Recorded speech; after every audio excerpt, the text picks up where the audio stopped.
damage could be caused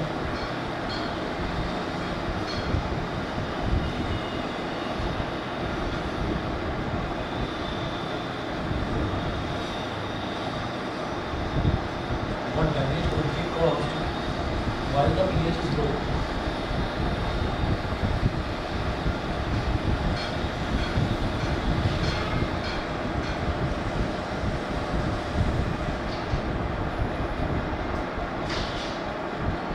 While the pH is low.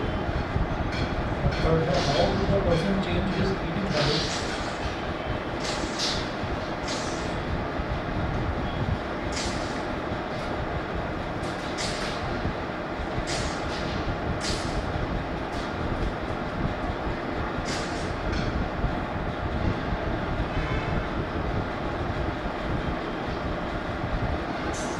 How would the person change his eating habits?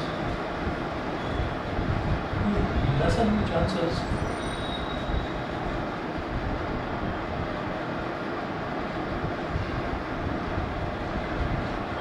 chances of suffering from tooth decay.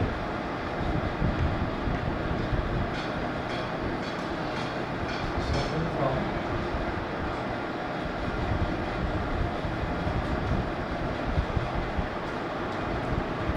from tooth decay. अच्छा जी, अब जब देखिएगा इस question में क्या है, मेरी आवाज़ आ रही है ना ऑनलाइन वाले सभी बच्चों को? ठीक है, चलिए तो जरा देखिएगा ये पार्ट है इसका, explain by the pH in a person's mouth becomes lower after each meal. जब भी हम खाना खाते हैं ना तो हमारा जो भी खाना खाते हैं उस खाने में शुगरी सब्सटेंस कुछ ना कुछ जरूर होता है, ठीक है। तो जब हम उसको खाते हैं तो हमारे जो माउथ में जो बैक्टीरिया रिलीज होते हैं वो उस शुगरी सब्सटेंस के साथ में रिएक्ट करके एसिड बनाते हैं, और वो जो एसिड है उस जैसे ही आप ये सोचिए कि हमारे माउथ के अंदर एसिड बना तो एसिड बनते ही क्या होगा, हमारे माउथ का जो एग्जिस्टिंग पीएच है वो कम हो जाएगा। एसिड का पीएच क्या होता है, कम होता है, जितना ज़्यादा कम पीएच उतना ही ज़्यादा स्ट्रॉन्ग एसिड। तो ये हम इसका रीज़न नोट करेंगे। मैं अभी वैसे इसको भी पढ़ाऊँगा, अभी नेक्स्ट हमारा टॉपिक इसी के बारे में था, इसी क्वेश्चन के बारे में था, और इसका आप पहले आंसर लिख लीजिए। इसका आंसर है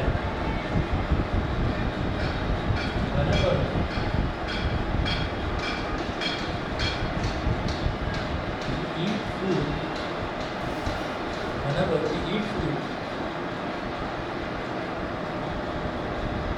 ब्रैकेट में लिखिएगा which contains some or more sugary substances.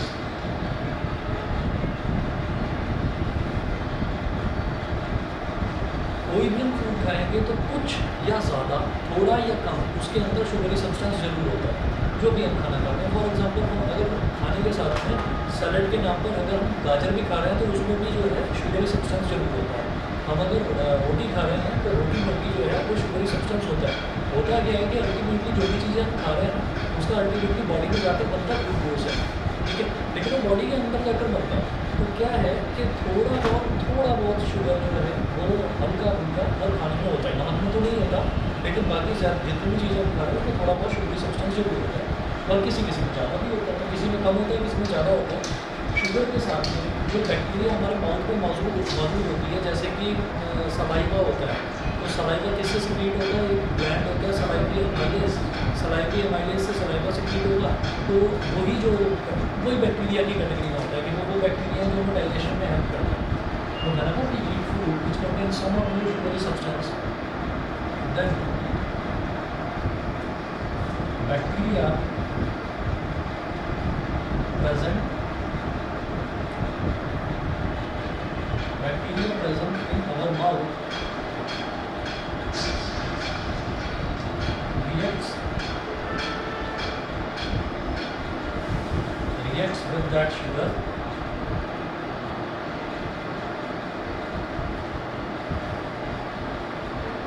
to form an acid.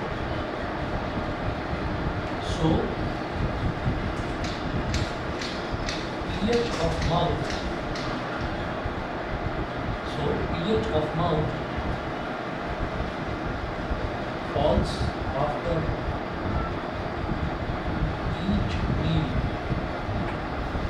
After each meal, हर मील के बाद में जो माउथ का पीएच है वो कम हो जाता है। और इसी वजह से ये कहा जाता है कि टूथ डिके को बचाने के लिए हमें क्या करना चाहिए। कहते हैं ना कि आफ्टर ईच मील आपको हल्का फुल्का ब्रश जरूर करना चाहिए।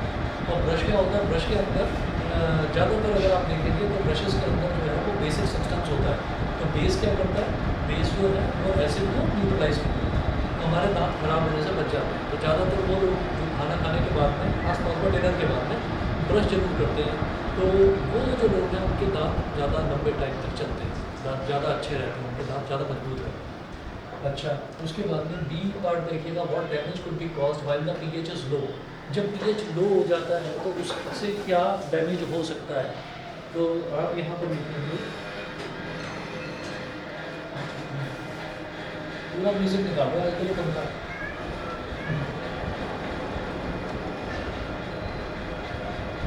When the pH of mouth is low, it causes tooth decay,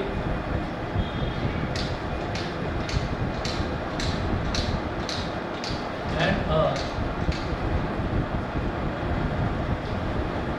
disease of gums called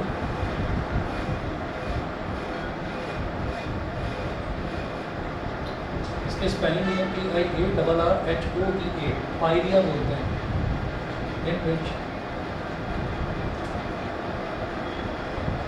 the mouth of the person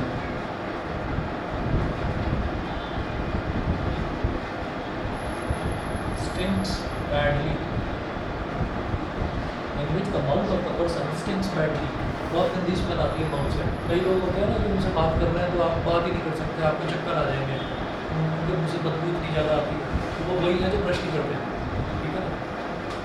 तो कहते हैं कि मेरा मुझसे कोई बात ही नहीं करता, मेरा कोई फ्रेंड ही नहीं है। अरे भाई तू ब्रश नहीं करता, ब्रश करेगा तो सब बात करें, मेरा बदबू आती है इतनी गंदी। चलिए जी, सी पार्ट देखिएगा, how could the person change his eating habits to lessen chances of suffering from tooth decay. अब क्या है कि ब्रश करने में तो मुझे थकान होती है ना, तो मुझे ब्रश करने में तो बड़ा आलस आता है। तो हम क्या कर सकते हैं, अपनी ईटिंग हैबिट्स में क्या चेंजेस ला सकते हैं ताकि हमारे जो दांत है वो थोड़ा देर से गिरे, जल्दी ना गिरे, देर से गिरे। तो उसके लिए क्या है कि हम शुगर को पूरी तरह से अवॉइड करते हैं। हम शुगरी सब्सटेंस नहीं खाएंगे तो हमारे माउथ के अंदर एसिड बनेगा ही नहीं, और एसिड जब माउथ के अंदर बनता है तो वो जो गम्स है वो गम्स को लगातार मतलब गम्स को लगातार वो एक्ट करता रहता है, और धीरे धीरे गम्स जो है वो कमज़ोर हो जाता है। और जब गम्स कमज़ोर हो जाएंगे तो दांत भी हिलने लगेंगे और तो हिले बिल्कुल। ठीक है, सी पार्ट देखिएगा इसका, ठीक है ना, how could the person change his eating habits. तो हम ये कहेंगे the person should avoid eating sugary foods, sugary food, ऐसा फूड जिसमें बहुत ज़्यादा शुगर कंटेंट है। पता चला जी चॉकलेट ही खाना है, पता चला जी मीठा ही खाना है ना, लगा पड़ा है उल्टी सीधी चीज़ों में, तो वो नहीं करना। चलिए जी अगला देखिएगा, क्वेश्चन नंबर 63 है, जिसमें आप बता रहे हैं hydrochloric acid reacts with the metal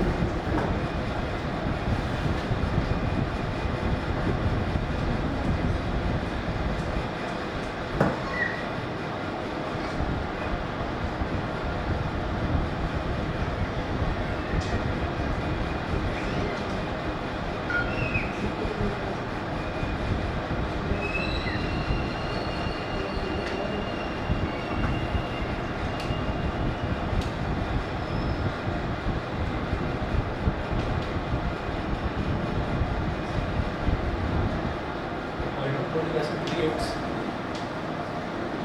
with a metal capital X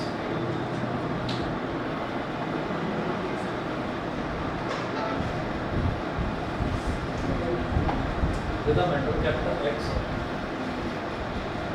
to form a gas capital Y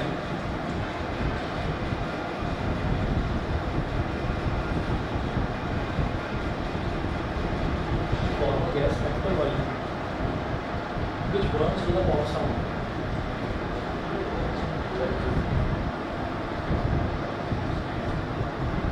which burns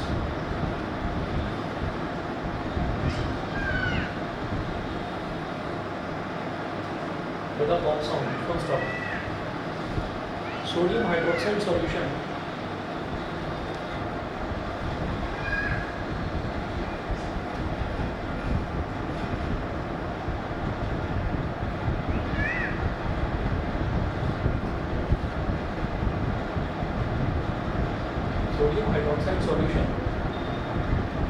also reacts with the metal X on heating.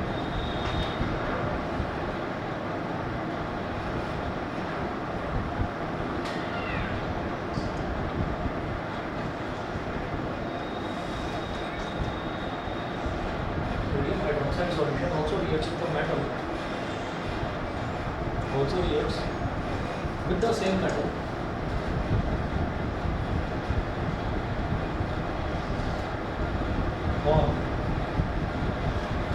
On heating to form the same gas Y.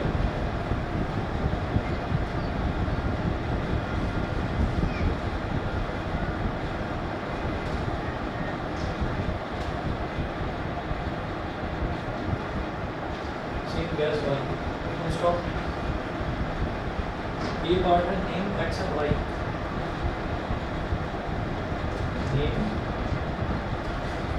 capital X and capital Y. Name X and Y. B part है write the chemical equation of the reaction.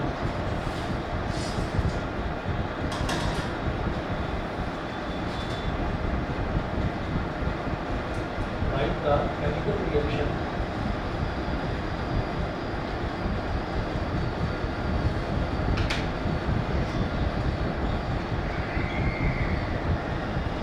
Write the chemical reaction of the equation.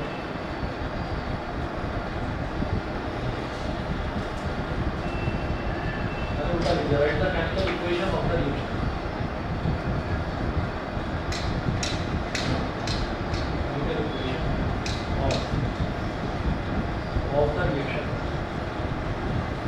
of metal X with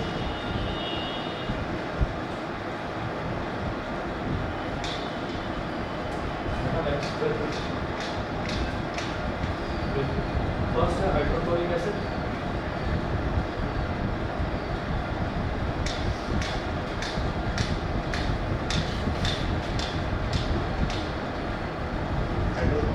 second sodium hydroxide solution.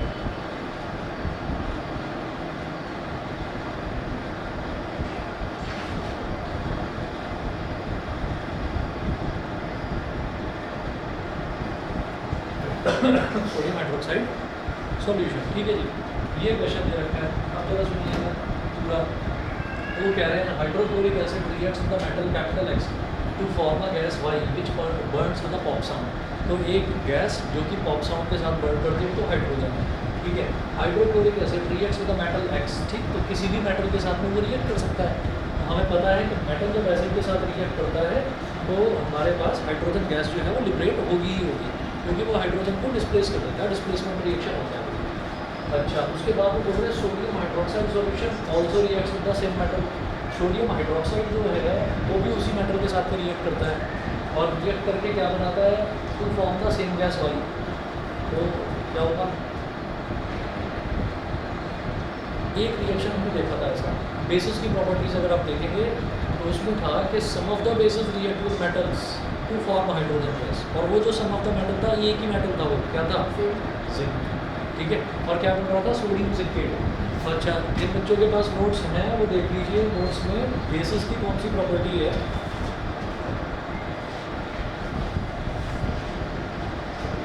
ये page number 19 पर 5वीं property है. Bases react with some metals to form hydrogen gas. ठीक है, और सब metals उनको साथ वो जो कुछ मेटल्स हैं वो नहीं करने. पेज नंबर 19 पर सबसे ऊपर मिल गया.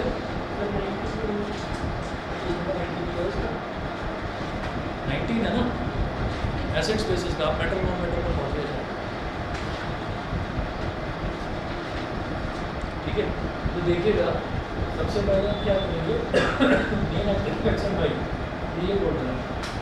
इसका मतलब क्या है, जबकि जो एसिड्स का केस है, एसिड्स के केस में क्या होता है, एसिड्स के केस में तो कोई भी मेटल एसिड के साथ में रिएक्ट करके क्या करेगा, हाइड्रोजन गैस लिबरेट करेगा ही करेगा।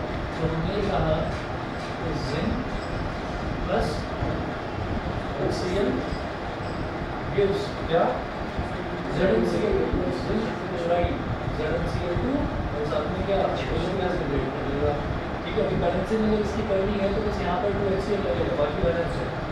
उसके बाद हम ये कहेंगे कि sodium hydroxide also reacts with the same metal, तो Zn का रिएक्शन सोडियम हाइड्रोक्साइड के साथ में करा तो क्या मिलेगा, Na2Zn2 sodium zincate plus H2। ठीक है, तो इस केस में पेज नंबर 19 पर आप देख लीजिए, ये बराबर है। ठीक, अच्छा, उसके बाद क्या है, वो पूछ रहे हैं नेम एक्स एंड वाई। तो एक्स इज ए पार्ट में, एक्स इज जिंक और वाई इज हाइड्रोजन। हाइड्रोजन को अकेला H मत लिखना, H2 लिखना, क्योंकि हाइड्रोजन हमेशा डाई एटॉमिक स्टेट में एग्जिस्ट करता है। उसके बाद बोल रहे right the chemical equation of reaction of metal x with hydrochloric acid, metal x with hydrochloric acid with sodium hydroxide. ये हमारा फर्स्ट पार्ट और सेकंड पार्ट है इसका बी का। ठीक है, चलिए जी, ये तो 2 क्वेश्चन हुए। इन 2 क्वेश्चंस के बाद में हमें जो पीएच वाला करना था आगे कंटिन्यू,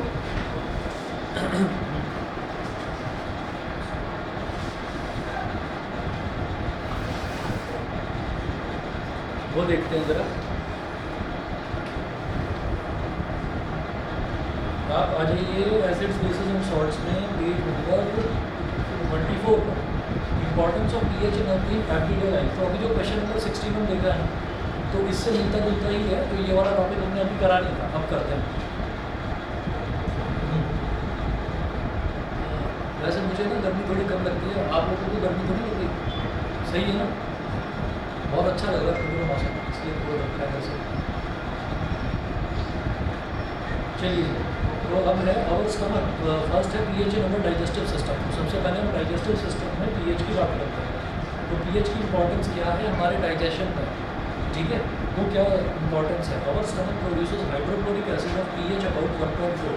हमारा जो स्टमक है वो हाइड्रोक्लोरिक एसिड प्रोड्यूस करता है जिसका पीएच लगभग 1.4 के आसपास है। 1.4 समझ में बहुत कम है, बहुत कम है, इसका मतलब अच्छा खासा एसिड प्रोड्यूस होता है स्टमक के। This dilute hydrochloric acid helps in digesting our food without harming the stomach. ये हमारे ना फूड पर एक्ट करता है, स्टमक पर उतना असर नहीं डालता। क्यों? क्योंकि आपने ये बायोलॉजी में पढ़ा था, म्यूकस की लेयर होती है स्टमक की, जो अंदर की वॉल्स होती है उसमें म्यूकस की लेयर होती है। तो म्यूकस पर उसका कोई असर नहीं होता HCl का। अच्छा, अगर excess of acid in the stomach causes indigestion, तो जब हमारे स्टमक में एक्सेसिव हो जाता है ना, एसिड ज़्यादा हो जाता है, तो उससे क्या होता है, इनडाइजेशन होता है। इनडाइजेशन का मतलब क्या है कि फूड प्रॉपर्ली डाइजेस्ट नहीं होता। तो ना तो कम होना चाहिए एसिड, ना ज़्यादा होना चाहिए एसिड, ऑप्टिमम अमाउंट का, लिमिटेड अमाउंट का होना चाहिए। अच्छा, in order to cure indigestion we can take bases called antacids.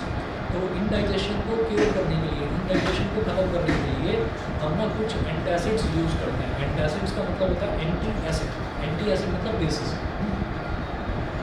तो being basic in nature, antacids react with excess acid in the stomach and neutralise it. तो stomach में जो excess acid हो गया है, एंटी एसिड्स क्या करते हैं, उस एक्सेस एसिड को न्यूट्रलाइज कर देते हैं। भाई जितना एसिड ज़रूरी है उस एसिड ने क्या करा, उसने तो हमारे खाने को डाइजेस्ट कर दिया, ठीक है। और जितना एक्सेस एसिड है, वो एक्सेस एसिड जो है वो क्या करता है कि वो उसको जो भी हम बेस लेते हैं उसको न्यूट्रलाइज करता है। जिन लोगों को ज़्यादा खाने की आदत होती है, क्योंकि ज़्यादा खाया जाता है, तो उनका जो स्टमक है वो उसी हिसाब से ज़्यादा हाइड्रोक्लोरिक एसिड प्रोड्यूस करने लगता है, ठीक है। तो अब क्या है कि जिसको ज़्यादा खाने की आदत है, अगर वो अचानक से डाइटिंग पर चला जाए कि नहीं मैं तो कम खाऊँगा, 10 रोटी खाने की आदत है, आज तो 2 ही रोटी खाकर हो गया, ठीक, तो क्या होगा कि स्टमक को तो वही आदत पड़ चुकी है कि स्टमक तो ज़्यादा ही एसिड रिलीज़ करेगा, क्योंकि स्टमक को पता है कि भाई ज़्यादा जो है ज़्यादा फूड आने वाला है, और ज़्यादा फूड आया नहीं, फूड आया कम, तो उसने तो एक्सेस एसिड प्रोड्यूस कर दिया। तो जितने एसिड की ज़रूरत थी उसने 2 रोटी को डाइजेस्ट कर दिया, और बाकी का जो बचा हुआ एसिड है वो क्या करेगा, वो म्यूकस को डिस्टर्ब करेगा इधर उधर, तो पेट में जलन होगी, ठीक है। और इस वजह से थोड़ा सा अनईजीनेस फील होता है उस इंसान को जो डाइजेशन जो डाइटिंग कर रहा होगा, अच्छा, तो अब अगर मान लीजिए किसी को कम खाने की आदत है, ठीक है, वो कुछ स्वाद में कुछ ज़्यादा खा लेता है, तो उसके स्टमक को तो ये है कि भाई कम एसिड रिलीज़ करने की आदत है। अब स्टमक ने क्या करा, स्टमक ने कम एसिड रिलीज़ करा। अभी जो बाकी खाना है वो इंतज़ार कर रहा है कि पहले जो कम खाना खाया था, पहले वो डाइजेस्ट हो जाए, वो डाइजेस्ट होकर जरा स्मॉल इंटेस्टाइन में चला जाए, फिर बाकी के खाने को मैं डाइजेस्ट करूँगा। तब तक बंदा जब वो पेट पकड़ के बैठा रहता है, मेरे पेट में दर्द हो गया, ठीक है। तो ये हालत होती है इसमें। तो पेट दर्द की एक्चुअल में कोई दवा नहीं होती, पेट दर्द की कोई दवा नहीं होती, पेट को समय चाहिए होता है, उसको समय चाहिए होता है, डाइजेशन की प्रॉब्लम होती है बस, तो उसकी कोई दवा नहीं होती। उसके लिए बस इतना है कि अगर किसी डॉक्टर के पास भी जाते हैं तो डॉक्टर दवा लिख देंगे, कभी टैबलेट लिख देते हैं, कभी सिरप लिख देते हैं। उसको कभी भी आप देखें उसके इंग्रीडियंट्स आपको या तो मैग्नीशियम हाइड्रोक्साइड या फिर कैल्शियम हाइड्रोक्साइड मिले, ठीक है। कोई दवा ना भी मिले तो जो भी नज़दीक में सुबह केसरी वाली दुकान हो, पान की दुकान, वहाँ पर जाकर थोड़ा सा चूना ले लेना, ठीक है। थोड़े से चूने को पानी में भिगो कर या फिर दही में मिला कर खा लेना, पेट ठीक हो जाए, ठीक है। बहुत अच्छी वो दवा है जो चूना होता है, कैल्शियम हाइड्रोक्साइड, वो बहुत अच्छी चीज़ होती है, ठीक है। वो पान के अंदर जो तम्बाकू मिलाते हैं वो तो गंदा है, तो गलत है, उस पर तो लिखा रहता है तम्बाकू से कैंसर होता है, मौत होती है, तो लिखा रहता है। लेकिन चूना अच्छी चीज़ है, चूना एक्चुअली हड्डियों के लिए भी बहुत अच्छा है। अच्छा, इसके बाद देखिएगा, being basic in nature, antacids react with excess acid in the stomach and neutralise it. Example of antacids are magnesium hydroxide, जिसको मिल्क ऑफ मैग्नीशिया भी बोलते हैं।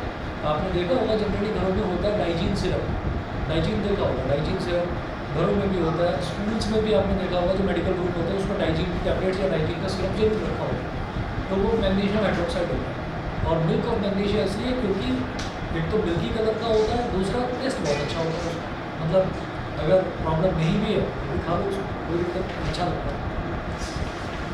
अच्छा, and sodium hydrogen carbonate, sodium hydrogen carbonate क्या होता है, baking soda, ये घरों में मिलता है, sodium hydrogen carbonate baking soda ये घरों में मिलता है, खाने का सोडा बोलते हैं।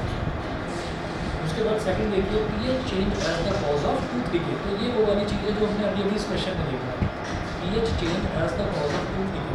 When we eat food containing sugar, when the bacteria present in our mouth break down the sugar to form acids, वो जो बैक्टीरिया है, जब भी हम कोई भी फूड खाते हैं जिसमें शुगर होता है, तो जो बैक्टीरिया हमारे माउथ में प्रेजेंट है वो उस शुगर को तोड़ने की कोशिश करता है, ब्रेक डाउन करने की कोशिश करता है, और जब उसको तोड़ता है तो क्या होता है कि कुछ एसिड्स प्रोड्यूस होते हैं, तो टू फॉर्म एसिड्स, कौन सा acid, such as lactic acid, this acid is form in the mouth after the sugary food has been eaten. तो जब भी शुगरी फूड हम खाते हैं तो एसिड्स प्रोड्यूस होते हैं। Tooth decay starts when the pH of acid formed in the mouth falls below 5.5। तो टूथ डिके यानी कि दांतों का खराब होना तब शुरू होता है जब हमारे माउथ का जो पीएच है वो 5.5 से नीचे चला जाता है, ठीक है, जब कम हो जाता है, ज़्यादा कम हो जाता है। The best way to prevent tooth decay is to clean the mouth thoroughly after eating food by rinsing it with lots of clean water. तो ज़्यादा अच्छा तरीका ये है कि खाना खाने के बाद में दांतों को थोड़ा सा ब्रश कर लिया जाए और खुला कर लिया जाए, उससे मुँह साफ रहे। अच्छा, अब अगला देखिएगा, पेज नंबर 25 पर आइए, plants and animals are sensitive to pH changes. तो प्लांट्स और एनिमल्स जो हैं ये भी बहुत ज़्यादा सेंसिटिव होते हैं पीएच चेंज को लेकर। देखते हैं कैसे। तो फर्स्ट है soil pH and plant growth. Soil pH and plant growth, तो सॉइल का पीएच और प्लांट की ग्रोथ ये दोनों रिलेटेड है। सॉइल का जो पीएच है वो जितना ज़्यादा 7 के नज़दीक होगा उतना ही प्लांट्स की ग्रोथ बहुत अच्छी होगी। कई बार ऐसा होता है कि हमने कहीं पर प्लांट लगाया, ठीक है, प्लांट लगाया, अब प्लांट ग्रो नहीं कर रहा है, पानी में रोक गया, बस धूप भी इतनी ज़्यादा आ रही है कि धूप की भी कोई कमी नहीं है, तो फिर प्रॉब्लम क्या है। तो फिर ये होता है कि अगर आप किसी माली को बुलाते हैं तो माली बोल देता है कि भाई इसमें ना आप थोड़ा सा खाद डाल दीजिए, ठीक है। तो खाद क्या होता है, खाद में फर्टिलाइजर्स होते हैं, कुछ ऑर्गेनिक होते हैं और कुछ सिंथेटिक होते हैं। ऑर्गेनिक मतलब नेचुरली मेड होते हैं और कुछ सिंथेटिक होते हैं। तो जो सिंथेटिक वाले होते हैं उसमें ये देखा जाता है कि जो पीएच है, अगर सॉइल की एसिडिटी ज़्यादा है, मतलब अगर सॉइल का पीएच 7 से काफ़ी कम है तो फिर उसमें कुछ बेसिक चीज़ मिलाई जाती है जैसे कि कैल्शियम हाइड्रोक्साइड। और अगर सॉइल का पीएच ज़्यादा हो रखा है यानी कि सॉइल का नेचर बेसिक हो रखा है तो उसमें कुछ एसिडिक चीज़ मिलाई जाती है ताकि उसका पीएच जो है कम हो जाए, न्यूट्रलाइज हो जाए। मतलब पीएच जो है ना वो 7 ही होना चाहिए। न्यूट्रल जितनी मिट्टी रहेगी उतना ही प्लांट्स की ग्रोथ अच्छी होगी। plants grow best when the pH of the soil is close to 7. If the soil is too acidic or too basic, the plants grow badly or do not grow at all. If the soil is too acidic यानी कि low pH, then it is treated with materials like quicklime, calcium oxide, और slaked lime, calcium hydroxide, और chalk, calcium carbonate. अगर वो ज़्यादा ही acidic है soil, कुछ नहीं उसके अंदर चूना मिला दिया जाता है। चूना मिला देंगे तो वो जो है जो उसका एसिड है उस एसिड के अंदर तो जो चूना क्योंकि बेसिक होता है तो उसको न्यूट्रलाइज कर देगा और सॉइल को बिल्कुल अच्छा कर देगा और फिर प्लांट जो है वो अच्छा ग्रो करेगा। सेकेंड देखिएगा pH change and survival of animals. तो एनिमल्स का जो सर्वाइवल है वो भी पीएच पर काफ़ी हद तक डिपेंड करता है। कैसे? pH plays an important role in the survival of animals, including human beings. तो हमारे भी सर्वाइवल में pH का बड़ा इंपॉर्टेंट रोल है। देखिएगा कैसे? Our body works well within a narrow pH range of 7 to 7.8. हमारी बॉडी हर तरीके से अच्छा काम करती है, हर तरीके से अच्छा काम करती है मतलब हमारा डाइजेशन फिट रहता है, हमारी बॉडी में किसी भी तरीके के आयंस की कमी नहीं होती। तो हमारी बॉडी सबसे अच्छा काम तब करती है जब हमारी बॉडी का pH 7 से 7.8 के बीच में रहता है। ठीक है, if due to some reason this pH range gets disturbed in the body of a person then many elements can occur. If due to some reason अगर किसी भी कारण से किसी भी वजह से this pH range gets disturbed in the body of a person, ये pH रेंज किसी भी पर्सन की बॉडी में अगर ये डिस्टर्ब हो जाती है then many elements can occur. Elements मतलब बीमारियाँ हो जाती हैं, अलग अलग तरीके की बहुत सारी बीमारियाँ हो जाती हैं। Similarly we can discuss a case of acid rain. एक एसिड रेन की बात करते हैं। When pH of rain water is about 5.6, अगर रेन वाटर का pH 5.6 के आसपास है तो it is called acid rain. ठीक है, तो क्या है कि जो हम कहते हैं कि रेन वाटर जो है वो बेस्ट वाटर होता है, वो बेस्ट फॉर्म ऑफ वाटर होता है। और आपने सुना भी होगा लोग रेन वाटर हार्वेस्टिंग करते हैं। ठीक है, हमारे यहाँ पर जैसे ये जो एरिया है नॉर्थ का जो एरिया है, नॉर्थ के एरिया में क्या होता है कि अगर हम ज़मीन की खुदाई करते चले जाएँ तो काफ़ी अंदर तक खुदाई करते जाएँ तो हमको यहाँ पर पानी मिलता है। ठीक है, अच्छा अगर हम वेस्ट की तरफ जाएँ तो ज़मीन की जब खुदाई करते हैं तो ज़मीन की खुदाई करने पर अलग अलग तरीके के मिनरल्स मिलते हैं या फिर कोल मिलता है। ठीक है, आपने देखा भी होगा झारखंड, छत्तीसगढ़, मध्य प्रदेश, है ना, इस तरफ अगर हम जाते हैं थोड़ा सा कोस्टल रीजन की तरफ अगर हम जाते हैं तो वहाँ पर ज़मीन की खुदाई करने से मिनरल्स या फिर कोल्स वगैरह ये सारी चीज़ें पानी नहीं होता। तो वहाँ पर पानी की रिक्वायरमेंट कैसे पूरी करी जाती है? यहाँ तो ग्राउंड वाटर, अभी जो ग्राउंड में पानी आ रहा है ग्राउंड वाटर यूज़ करो। हमारे यहाँ पर कौन सी नदियाँ बह रही हैं तो या तो वहाँ पर समंदर का पानी है उसको ट्रीट करा जाता है जो कि बहुत मुश्किल प्रोसेस है, बहुत मुश्किल प्रोसेस है समंदर के पानी को ट्रीट करना। तो सबसे अच्छा तरीका क्या है कि जो भी कोस्टल रीजन है वहाँ पर थ्रू आउट द ईयर 2 दिन या 3 दिन बारिश जरूर होगी, हर 2-3 दिन में बारिश होगी। ठीक है, तो जब बारिश होती है तो वहाँ पर रेन वाटर को स्टोर करा जाता है और रेन वाटर को ही हार्वेस्ट करके मतलब उसको अगर मतलब जब वो रेन वाटर आता है नीचे तो उसमें अगर कहीं पर भी एटमॉस्फेरिक पॉल्यूटेंट्स के साथ में मिक्स होता है तो वो गंदा हो गया तो उसको क्लीन करके और लोगों के घरों में डिस्ट्रीब्यूट करा रेन वाटर हार्वेस्टिंग। ठीक, अच्छा सुनिएगा आप जरा। अब क्या होता है too much acid rain can lower the pH of lake water और river water to such an extent that survival of aquatic animals become difficult. तो जो एसिड रेन होती है, एसिड रेन कैसे मिलेगी? जैसे आपने नोटिस करा होगा और आप देखते होंगे टीवी में भी न्यूज़ आती है, न्यूज़पेपर में भी, ऑनलाइन भी आप न्यूज़ देखते होंगे काफ़ी। तो उसमें ये आता है कि जो मेजर सिटीज़ हैं, मेजर सिटीज़ में ये कहा जाता है कि पॉल्यूशन बहुत बढ़ रहा है ना। अब पॉल्यूशन कुछ इंडस्ट्रीज़ की वजह से बढ़ रहा है, कुछ ये है कि व्हीकल्स बहुत ज़्यादा हैं। तो व्हीकल्स से जो एमिशन होता है, जो रेडिएशन होती है, जो ये हार्मफुल गैसेज निकलती हैं, उनमें से एक डेंजरस गैस जो है सल्फर डाइऑक्साइड होती है। सल्फर डाइऑक्साइड इतनी डेंजरस होती है कि सल्फर डाइऑक्साइड SO2 एटमॉस्फेयर में पहुँच गई। अब SO2 का क्या होता है, SO2 वाटर के साथ रिएक्ट करके सल्फ्यूरस एसिड बना देती है। सल्फ्यूरस एसिड हालांकि माइल्ड एसिड होता है लेकिन होता तो एसिड है। तो अगर पूरे एटमॉस्फेयर में सर्दियों में आप देखेंगे, सर्दियों में स्कूलों तक की छुट्टी हो जाती है पॉल्यूशन की वजह से। तो छुट्टी क्यों हो जाती है? वो इस वजह से हो जाती है कि एटमॉस्फेयर में सल्फर डाइऑक्साइड की क्वांटिटी बहुत बढ़ जाती है। कहते हैं कि ppm लेवल बहुत ख़राब हो गया है, पार्ट्स पर मिलियन जो होता है पॉल्यूटेंट्स का वो बहुत ख़राब हो गया है। एयर क्वालिटी इंडेक्स एक नया टर्म आजकल चल रहा है, AQI, एयर क्वालिटी इंडेक्स बड़ा ख़राब है। तो उसमें ये देखा जाता है कि सल्फर डाइऑक्साइड ये ज़्यादा तो नहीं है, और सल्फर डाइऑक्साइड जब ज़्यादा होती है तो क्या होता है कि जो एटमॉस्फेयर है सर्दियों के दिनों में खास तौर पर ओस पड़ती है। ठीक है, यानी कि वाटर कंडेंस होने लगता है और कंडेंस होकर जो सल्फर डाइऑक्साइड के साथ जब वाटर मिलता है तो सल्फ्यूरस एसिड बनता है। तो पूरा एटमॉस्फेयर में एसिड घूम रहा होता है उस टाइम। तो इस वजह से कहते हैं कि आप मास्क लगा के बाहर निकलो, क्योंकि अगर आप सांस भी ले रहे हैं ना तो इनफेक्ट क्या है कि वो आपके लंग्स को, आपका जो विंड पाइप है उसको सबको डैमेज करेगा, ठीक है। तो इसलिए कहते हैं कि वो जो पॉल्यूशन है बड़ा डेंजरस होता है। उस पॉल्यूशन को एक ही चीज़ खत्म कर सकती है, या तो व्हीकल्स खत्म हो जाए या फिर बरसात हो जाए। तो बरसात में क्या होगा, बरसात में वो सारा का सारा जो पॉल्यूटेंट्स है वो मिक्स होकर नीचे गिर जाएगा। और जब वो नीचे गिरता है ना, तो अगर वो लेक में गिरेगा तो लेक में से तो पानी निकलने का रास्ता नहीं है। तो लेक में जो एनिमल्स रह रहे हैं वो तो बेचारे सांस भी पानी के थ्रू लेते हैं ना, गिल्स में जाता है फिशेज़ का, तो वो जो फिशेज़ हैं वो मरने लगती है अगर एसिड रेन होती है बहुत ज़्यादा तो, ठीक है। तो to much acid rain can lower the pH of lake water or river water to such an extent that survival of aquatic animals becomes difficult. Aquatic animals यानी कि पानी में रहने वाले जो एनिमल्स हैं उनका जिंदा रहना तक काफ़ी मुश्किल होता है। उसके बाद फोर्थ देखिएगा, ये भी हमारी डे टू डे लाइफ से जुड़ी हुई चीज़ है, self defence by animals and plants through chemical warfare. Self defence by animals and plants, तो प्लांट्स और एनिमल्स खुद का बचाव कैसे करते हैं थ्रू केमिकल वॉरफेयर। जरा देखिएगा ना, हनी की स्टेक्स ऑफ पर्सन, मधुमक्खी ने कभी काटा है?